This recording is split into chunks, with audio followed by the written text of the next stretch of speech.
welcome. In this quick tutorial we are going to show you that how to add text on TikTok videos. It's super easy and we will make sure you get it right. Just make sure you are logged in and using the latest version. Make sure to watch the complete video and follow each step carefully to avoid forgetting anything and making mistakes. How to add text on TikTok videos. Firstly, you have to open the TikTok app. Click on this plus mark and move to the video mode. Start to make any video. Take that video from your gallery by clicking on the upload icon. You have to see here text. Click on this and add a text here. You can select your text color from here.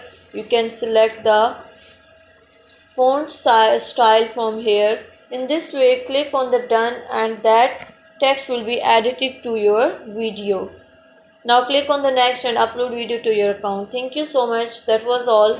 Please consider showing your support by commenting, liking, sharing and subscribing to our channel for more valuable content in the future. Your engagement is highly appreciated. I wish you very good luck. Thanks.